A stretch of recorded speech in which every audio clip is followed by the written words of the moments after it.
السلام عليكم ورحمة الله وبركاته.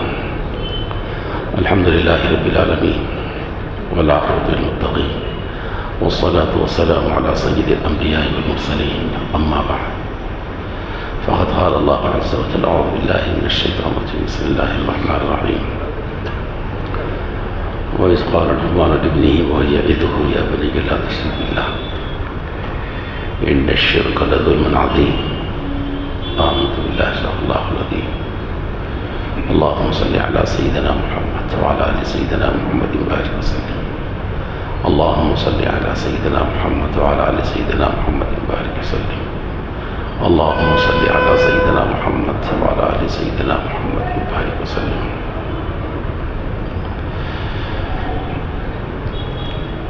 محترم حاضرین کرام، اللہ پاک نے قرآن مجید میں بعض پیغمبروں کے احوال اور ان کی باتوں کو نقل کیا، اور بعض اولیاء امت کے بارے میں اللہ پاک نے فرمایا، جس میں پوری امت کے لیے نصیحت کا سامان ہے۔ ان میں سے ایک بات یہ ہے کہ اللہ پاک نے حضرت لقمان علیہ السلام کے بارے میں فرمایا کہ انہوں نے اپنے بچے کو نصیحت کی۔ حضرت لقمان علیہ السلام کے بارے میں یہی ہے کہ وہ اللہ کے نبی نہیں تھے، البتہ وہ حکیم تھے، حکمت تھے۔ تو ہمارے السلام نے اپنے بچے کو نصیحت کرتے بات ارشاد فرمائی، بیٹے لا تشرک باللہ، اللہ کے ساتھ کسی کو شریک مت کر، اس لیے کہ شرک ظلم عظیم ہے، بہت بڑا ظلم ہے۔ شرک کرنے والا ظالم ہوتا ہے، بہت بڑا ظلم ہے شرک مت کرے۔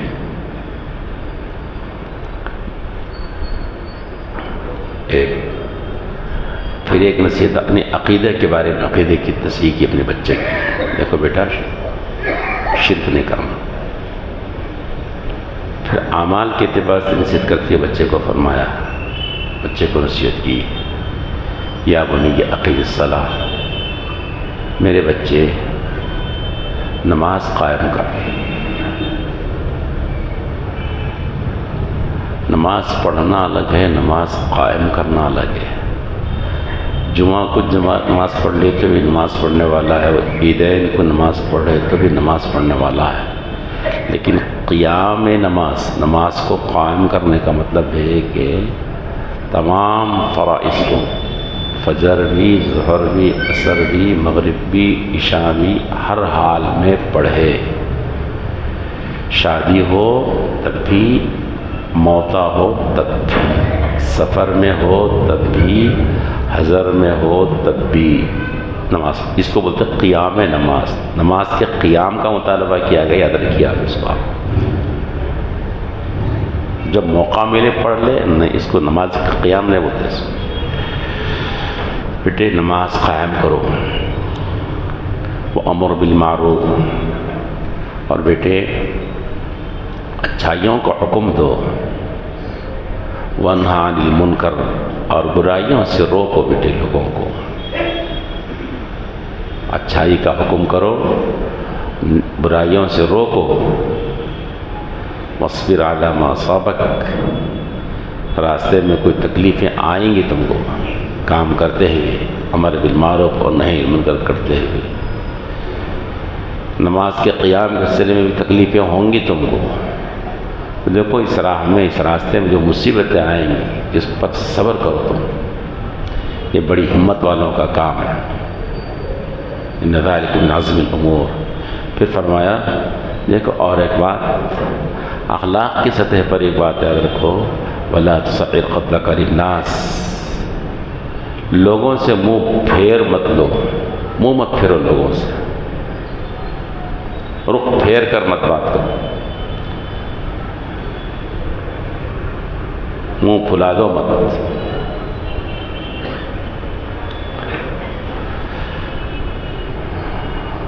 ولا تمشی فی الارض مرحا، زمین پر اکڑ کر مت چلو تم، اکڑو. تمہارے چہرے سے بھی ظاہر نہ ہونا کہ تم اس کو حقیر سمجھ رہے ہو سامنے والے کو. اپنا تکبر ظاہر ہو رہا تمہاری بات سے، گفتار سے، اور تمہاری رفتار سے بھی تکبر نہیں جھلکنا. گفتار سے بھی نہیں ہونا، رفتار سے بھی نہیں ہونا، تکبر نہیں جھلکنا. اس سے ان کے ساری کا پیکر بن کے رہو.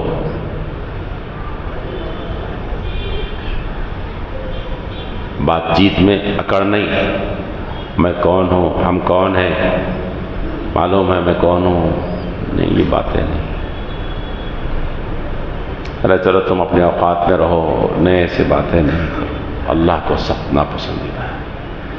تکبر کی روش، تکبر کے بول بہت ناپسند ہے اللہ پاک کو. ایک بزرگ کے بارے میں نے سنا، وہ کہتے ہیں کہ اللہ کے قریب پہنچنے کے لیے ذرائع دیکھا میں، راستے دیکھا تو نمازوں کی بھی لائن ہے، روزوں کی بھی لائن ہے. بڑے کیوں ہے؟ ایک مجمع ہے. حج کے لیے بھی، حج کے اندر بھی لائن ہے، حاجیوں کی بھی لائن ہے، عمرہ کرنے والوں کی بھی لائن. میں غرض ہے کہ سبھی چیزوں میں بڑی لائن ہے قریب میں. کیوں ہے؟ لیکن میں نے دیکھا عز و انکساری کی لائن میں دیکھا بھیڑ کم تھی، وہاں پر کم تھے لوگ. وہاں پر عز و انکساری کی لائن میں اپنے آپ کو عاجز بنا کر چلے، عاجز بنا کر رہے جی. تکبر نہ کریں. اس لائن میں لوگوں کی بھیڑ کم تھی، لوگ کم تھے اس کے اندر. تو عز و انکساری بہت بڑی دولت ہے میرے دوستوں.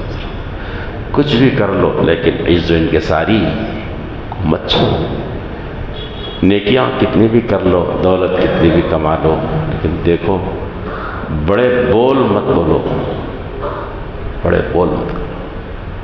لوگوں میں ایک بات مشہور ہے نا، بڑا نوالا کھانا لیکن بڑے بول نہیں بولنا. کھائیے آپ، پیئے آپ، اکڑو ہوتا، سامنے والوں کو ذلیل مت کرو. تو یہ حضرت لقمان علیہ السلام نے اپنے بچے کو نصیحت کی. ذرا رک کر یہ دیکھو، کیا ہم نے بھی اپنے بچوں کو کبھی ایسی نصیحت کی ہے، سمجھایا ہے، وقت نکالا ہم نے اپنے بچوں کے لیے، اپنے اولاد کے لیے؟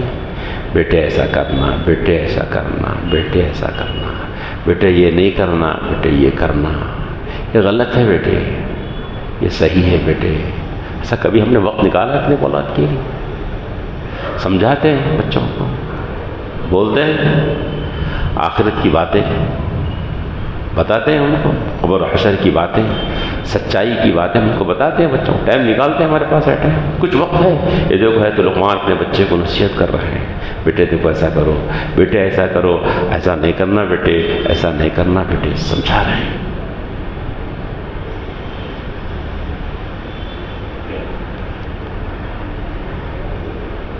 ہے امت کے اندر مائیں ہیں، باپ ہیں جو اپنے بچوں کے لیے فکر مند ہیں دینی لحاظ سے. کم ہے، بس بولنا بہت کم ہے، کم ہے. ہاں فکر مندی ہے تو کس بات کی فکر مندی ہے؟ کہ بچوں کے فیوچر کو لے کر فکر مندی ہے کہ میں تاجر تو میرا بچہ بھی تاجر بن جائے.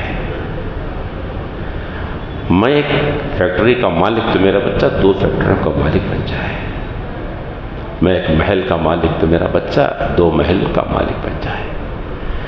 بہت زبردست اثر رسوخ کا عہدہ مجھے ملا ہے، بہت بڑی سیٹ مجھے ملی ہے، میرے بچے کو بھی ایسی سیٹ مل جائے، ایسا قلم اس کے ہاتھ میں آ جائے. اس کے لیے تگ و دو ہے، دوڑ دھوپ ہے، اور جب مل جاتی ہے تو پھر ماں باپ کی آنکھیں سکون میں آ جاتی، ٹھنڈی ہو جاتی ہے. ہاں میرے بچوں کا فیوچر بن گیا، بن گئے بچے میرے.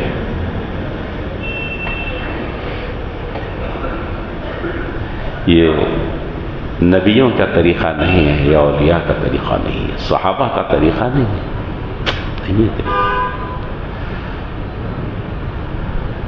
اب ذرا اور دیکھو قرآن مجید کے اندر، پڑھو آپ، سنو۔ اللہ پاک فرماتے ہیں وَوَصَّى بِهَا إِبْرَاهِيمُ بَنِيهِ وَيَعْقُوبُ يَا بَنِيَّ إِنَّ اللَّهَ اصْطَفَىٰ لَكُمُ الدِّينَ فَلَا تَمُوتُنَّ إِلَّا وَأَنتُم مُسْلِمُونَ۔ حضرت ابراہیم نے، حضرت یعقوب نے اسلام کی وحدانیت کی نصیحت کی، کس کو؟ اپنے بچوں کو نصیحت کی، وصیت کی، دیتے دیکھو اللہ نے تمہارے لیے دین کو منتخب کیا ہے، دین کے لیے چنا ہے تمہارے لیے، تم مرو تو اسلام ہی کی حالت میں مرو بچوں۔ تم حضرت ابراہیم اور یعقوب نصیحت کر رہے ہیں اپنے بچوں، پیغمبران نظام۔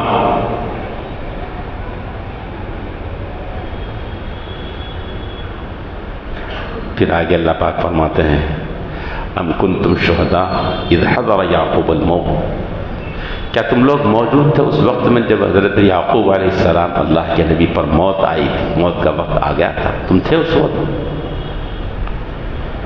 انہوں نے اپنے بچوں کو کیا کہا تھا، اپنی اولاد کو کیا کہا تھا؟ اذ قال لبنیہ ما تعبدون من بعدی، انہوں نے اپنے بچوں سے کہا تھا میرے بچوں میرے بعد تم کس کی عبادت کرو گے؟ اب میرے بعد، میرے دنیا سے جانے میں تم کس کی بات کرو گے؟ موت کا وقت ہے، اللہ کے نبی ہیں یعقوب علیہ السلام، اس وقت میں فکر ہے تو اپنے بچوں کی کس کی فکر ہے؟ ان کے دین اور ایمان کی، ان کے عقائد کی فکر ہے، عقائد کی فکر ہے، ان کی وحدانیت اور ان کے دین کی فکر ہے۔ دوستوں بچوں کیسے رہو گے تم میرے بعد؟ ایک اللہ کو منو گے تم؟ بچوں نے جب کہا نعبد الہک و الہ آبائک ابراہیم و اسماعیل و اسحاق الہ واحدہ ونحن لہ مسلمون، بچوں نے زبان ابا ہم ایک اللہ ہی کی بات کریں گے، ابراہیم اور یعقوب جی اسماعیل سب کے جو الہ واحد ایک اللہ ہی کی بات کریں گے، اور اسی کا کلمہ پڑھیں گے ہم، جی ہم اسلام لاتے ہیں، گردن کو جھکائیں گے ان کی طرف، ایک اللہ ہی کو مانیں گے، انہی کی بات کریں گے۔ تب اللہ کے اس نبی کو سکون ملا، یہ تھی ان کی فکر، یہ تھی دنیا سے جاتے ہوئے یہ فکر تھی۔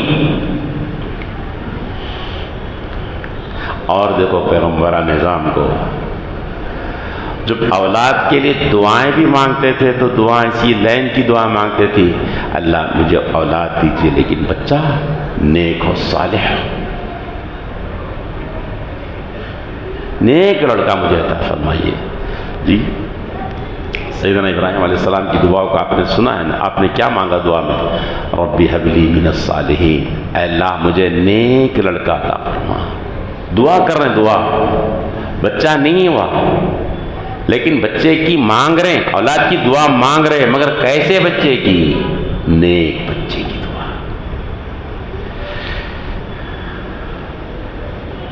تو یہ پیغمبروں کا طریقہ رہا ہے، اولیاء اعظام کا طریقہ رہا ہے، وہ اپنے بچوں کے فیوچر کو دیکھتے ہیں سامنے، ان کا فیوچر کیسا کیا ہے، ہم بھی دیکھتے ہیں فیوچر، مستقبل ہم بھی دیکھتے ہیں، مستقبل وہ بھی دیکھ رہے ہیں، لیکن کیسا؟ دونوں کے دیکھنے کا انداز الگ، ان کی اپنی آخرت کی لین سے دیکھ رہے ہیں، ان کے عقائد کو دیکھ رہے ہیں، ان کے اعمال کو دیکھ رہے ہیں، جی ان کی جنت اور جہنم کو ان کے سامنے ہے، قبر اور حشر ان کے سامنے ہے، جی بچہ میرا کدھر جائے گا؟ کہیں آگ میں جل تو نہ جائے گا؟ کہ جہنم میں تو نہیں جائے گا میرا بچہ گناہوں کی؟ میرے دوستو اپنی فکر کو، اپنے خیال کو، اپنی تگ و دو کو اس لین پہ لگاؤ۔ اس کا مطلب میں یہ نہیں بول رہا ہوں کہ بچوں کی معاشی فکر نہیں کرنا، تعلیمی فکر، یہ ایسا نہیں بول رہا ہوں، ان کی معاشی فکر بھی چاہیے، لیکن صرف معاشی دنیاوی فکر ہی یہ غلط ہے، یہ وہ ان کی دنیا کی بھی فکر کیجئے، لیکن اس سے زیادہ ان کی آخرت کی، ان کی عقائد کی، ان کی اعمال کی، ان کے جنت کی، ان کے خبر کی فکر کیجئے، جو اس وقت میں ہم سے بہت کوتاہی ہو رہی ہے، بہت کوتاہی ہو رہی ہے ہم سے اس سلسلے میں۔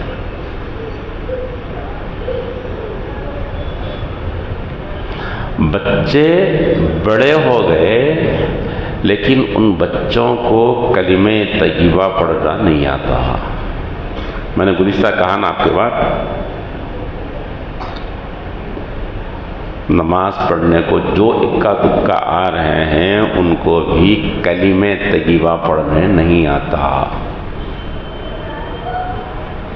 کیا یہ وہی بچے، یہ وہی لوگ ہیں، یہ وہی بوڑھے لوگ ہیں کہ کیا ان کے ماں باپ نے ان کے بچپن میں انہیں مکتب میں بھیجایا تھا اور ان کو کلمہ پڑھایا گیا تھا؟ وہ بچے ہیں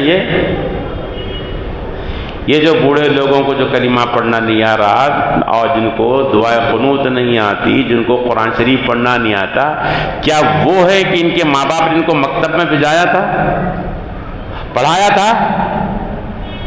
نہیں پڑھایا تھا، نہیں پڑھایا۔ یہ بڑے ہونے کے بعد پڑھے کیا؟ نہیں پڑھے۔ نہ ان کے ماں باپ نے فکر کی، نہ انہوں نے فکر کی، اور دونوں کو بھی میدان محشر میں جواب دینا پڑے گا تمہیں، دونوں کی بھی آخرت برباد ہوئی۔ میرے حضرت نے ایک بہت دن پہلے ایک واقعہ سنایا تھا۔ ایک لڑکے کو بہت عرصہ پہلے، جبکہ ڈاکٹری بہت مہنگی تھی، ڈاکٹر ڈگری ملی، کامیاب ہوا بچہ، لیکن بہرحال زندگی اور موت تو لگی ہوئی ہے ایک کے ساتھ۔ ہاتھ میں ڈگری آئی، کامیاب ڈاکٹر کا ڈگری آ گیا، لیکن موت بھی آ گئی ساتھ۔ جوان بچے کی موت تو باپ پر صدمہ تو ہوتا ہے صاحب، چاہے کیسا بھی ہو۔ پھر وہ بچہ جس کے ساتھ اتنا خرچ کیا گیا، اتنی بلندی پر پہنچایا گیا، کسان نے محنت کی تھی جی، خون پسینہ بہایا تھا، تناور درخت بنا تھا، اس کی ٹھنڈی چھاؤں میں آرام کریں گے جی، لیکن وہ چھال اب داغ مفارقت دے رہا تھا۔ ظاہر بات ہے کسان کو تکلیف ہوگی نا صاحب، لیکن اس نے ایک لائن پہ تو محنت کی تھی کہ ڈگری تھم آگے جس کے ہاتھ میں، لیکن دینی اعتبار سے اس کو نماز کا طریقہ بھی نہیں معلوم تھا، وضو کا طریقہ بھی نہیں معلوم تھا، اس کو بالکل پیدل، اس کو نماز نہیں معلوم، اس کو کلمہ نہیں معلوم، اس کو دینیات نہیں معلوم، اس حالت میں دنیا سے جا رہا تھا۔ وہ باپ اس بچے کے پاس سرہانے بیٹھ کر رو رہا تھا، آنسو پوچھ رہا تھا، تو بچے نے آنکھ کھول کر کہا، ابا اب کیا رو گے آپ، محشر میں آ کے رو گے، جب اللہ پوچھیں گے تم نے اپنے بچے کو کلمہ سکھایا تھا کہ نہیں سکھایا تھا، جب محشر میں خدا پوچھیں گے کہ تم اپنے بچے کو قرآن شریف سکھایا تھا کہ نہیں کرتا، تو وہاں روئیے کر آپ، وہاں روئیے۔ اللہ ایسے رونے سے مجھے بھی بچائے اور آپ کو بھی بچائے۔ ون سائڈ ہماری محنتیں چل رہی ہیں دوستو، کیا ہمارے سروں پر آ گیا، سوار ہو گیا، دنیا دنیا دنیا دنیا دنیا، کام کاج، کھاؤ پیو بناؤ عیش، ارے یہ ہو گیا بس، اپنے لیے بھی اپنے اولاد کے لیے یہ ہو گیا۔ پھر غیروں میں اور ہمارے میں کیا فرق رہ گیا، کیا فرق ہے بولو۔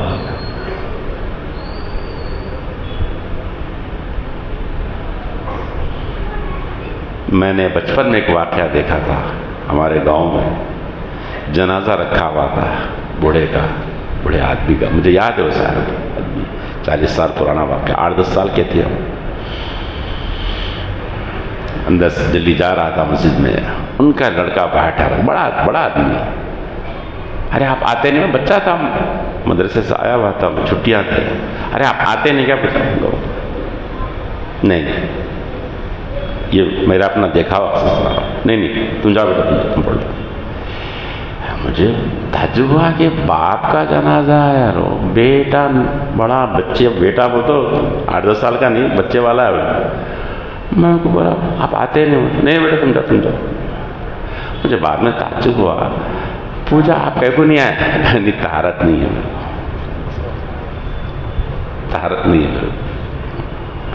افسوس ان جانے والوں پر جنہوں نے اپنے بچوں کو اتنا پیدل کر کے چھوڑ دیا. وہ یتیم نہیں ہے، صرف وہی یتیم نہیں ہے جس کے ماں باپ دنیا میں نہیں ہیں، وہ بچے بھی یتیم ہیں جن بچوں کو ماں باپ کی طرف سے دینی تعلیم و تربیت نہیں ملی. وہ حقیقی معنوں میں یتیم ہے. کا کیا ہے ان بچوں کا؟ کیا ہے؟ کچھ بھی نہیں آتا. ارے ہم مرے تو جنازہ نہیں پڑھا سکتے یار بچے ہمارے. اور ہم اس پوزیشن میں نہیں کہ ہمارے بچے مرے تو ہم اپنے بچوں کو جنازہ پڑھا لیں. یہ کیا افلاس ہے میرے دوستو، کیا دینی دوری ہے یار دوستو. کیسے کہا جائے، کیسی بات کہی جائے. بڑوں نے ہمارے بڑوں نے ہمارے بزرگوں نے ایسا نہیں کیا. آپ اٹھائیے بایزید بستامی رحمۃ اللہ علیہ کو، آپ اٹھائے جنید بغدادی رحمۃ اللہ علیہ کو، آپ اٹھائے نظام الدین اولیاء رحمۃ اللہ علیہ کو. جی ان کے والد چلے گئے تھے لیکن ماں نے محنت کر کے پڑھایا تھا بچوں کو، تنگ دستی میں پڑھایا تھا، غربت میں پڑھایا تھا. جب بچے پڑھ کر فارغ ہو گئے تھے ماں نے اپنے بچوں کو نظام الدین اولیاء کو اپنے سینے سے لگا کر کہا تھا کاش کہ تمہارے باپ زندہ ہوتے تو اس وقت کو دیکھ لیتے کہ تمہارے بچے نے تو ان کے بچے نے پڑھ لیا تھا. یہ تھا محنت کی تو غربت میں پڑھایا تھا. آج دولت ہے لوگوں کے ہاتھوں میں لیکن اس دولت کا استعمال دین کی تعلیم کے لیے نہیں، دینی تربیت کے لیے نہیں، ان کی آخرت کو بنانے کے لیے نہیں ہو رہی.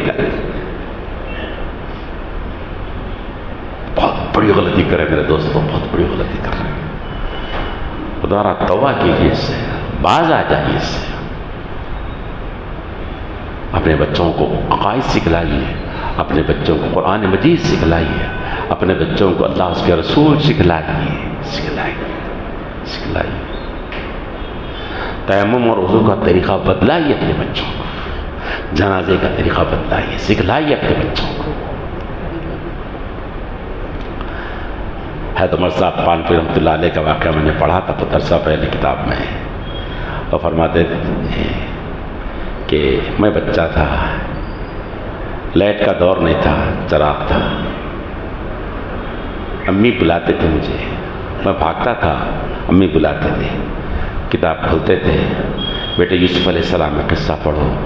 میں امی کو یوسف علیہ السلام کا قصہ پڑھ کے سناتا تھا. کبھی وہ پڑھ کے سناتی تھی، کبھی موسیٰ علیہ السلام کا قصہ قرآن مجید سے پڑھ کے سناتی تھی، کبھی وہ سناتی تھی، کبھی میں تھوڑا سنتا تھا یا سناتا تھا، بھاگ جاتا تھا. بچہ تھا 8-10 سال کا بچہ.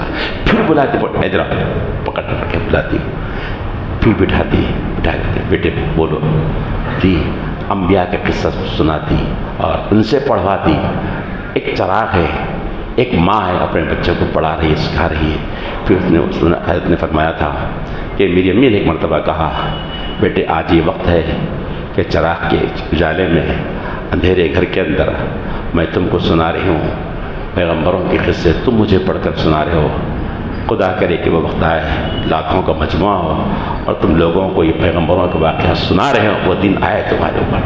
یہ ماں نے دعا دی تھی، بچوں کی تربیت کی تھی، باپ نے تربیت کی تھی اپنے بچوں کو، اساتذہ نے محنت کی تھی بچوں کے اوپر. وہ بچے پھر وقت کے اولیاء بنے، وقت کے داعی بنے، وقت کے حافظ بنے، وقت کے عالم بنے. آج یہ اس سے یتیم ہو گیا اولاد، ہماری نسلیں ہماری یتیم ہو گیا. آج ہمارے نہیں یہ سکھانے والے، اس کی ضرورت نہیں سمجھی گئی. کچھ عرصہ پہلے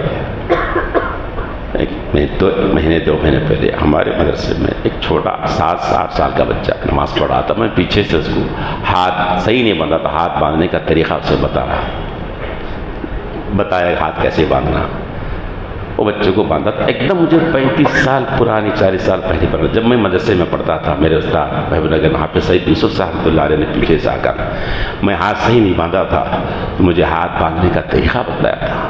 35-40 سال پہلے استاد میرے پیچھے سے آ کر مجھے بتاتا کہ بیٹے ہاتھ ایسا باندھو، بنایا تھا مجھے پیچھے سے. ایک ایک دم یاد ہے، کبھی بیچ میں کبھی یاد نہیں آتا. جب بچے کو مدار آتا تو کہتے میرے استاد نے مجھے سکھلایا تھا. میرے دوستوں کلمہ سکھائیں بچوں کو، نماز سکھائیں بچوں کو، دین سکھائیں میرے باپ تو بچوں کو، لوگوں اولاد کو اپنی. اس سے ہماری دنیا بھی اچھی کی، ہماری آخرت بھی اچھی. خالی واویلا کر رہے ہو، ہنگامہ مچا رہے ہیں، یہ ہو رہا یہ ہو رہا. ہم کیا کر رہے ہیں؟ ہم کیا کر رہے ہیں؟ ایک بات. دوسری اور ایک بات، آج امت پر جو احوال آئے میرے دوستو، اس وقت ہم سب کو اللہ کے رحم کے، اللہ کے کرم کی محتاج کی. اللہ کی نگاہ رحمت ہو جائے، ہمارا کام ہمارا بن جائے. ایک بہت سے طریقے، اس میں سے ایک طریقہ سن لیجیے آپ. حدیث میں آتا رسول اکرم صلی اللہ علیہ وسلم نے فرمایا من صلی علیہ واحدا صلی اللہ علیہ عشرہ، جو بندہ ایک مرتبہ مجھ پر درود شریف بھیجے گا اللہ اس پر 10 مرتبہ رحمت بھیجیں گے. اللہ اس پر 10 مرتبہ رحمت بھیجیں گے، اور ایک رحمت بھی ہمارے لیے کافی ہے. ہم درود شریف کا کثرت سے اہتمام کریں. درود شریف کا اہتمام نہیں ہے ہمارے پاس، اور بھی چیزوں کے اہتمام ہے. اب اس وقت درود شریف کا کثرت سے اہتمام کریں. بہت سے مسائل کا حل ہے، ہماری اپنے گھر کا بھی اور مجموعی طور پر پوری امت کے بھی، مسلمانوں کا، فلسطین کے مسلمانوں کا، پوری دنیا کے مسلمانوں کا حل ہے. ہم سب کے مسلمانوں کا نمازوں کی پابندی کے ساتھ، حرام حلال کی پابندی کے ساتھ درود شریف کا اہتمام کریں. کثرت سے درود شریف پڑھیں. اللہ کی رحمت متوجہ ہوگی، خدا کی رحمت متوجہ ہو جائے گی، کام بن جائے گا، ختم ہو گیا. کوئی کسی سپر پاور کی ضرورت نہیں ہے. سب سپر پاور سے اوپر ایک اللہ ہے، وہ متوجہ ہو تو کام بن گیا میرا اور آپ کا. اس کی طرف توجہ دیجیے اور اپنی اولاد کو خدا کے واسطے پڑھائیے. اپنی اولاد کو ملحد اور مشرک بنا کر، جی بے یار و مددگار، بے دین بنا کر خدا کے واسطے اس کنڈیشن میں لا کے چھوڑیے. ہم مرے تو ہمارا جنازہ ہمارے بچے پڑھا سکے، ہم مرے تو ہمارے بچے قرآن شریف خود سے پڑھ سکے میرے دوستو.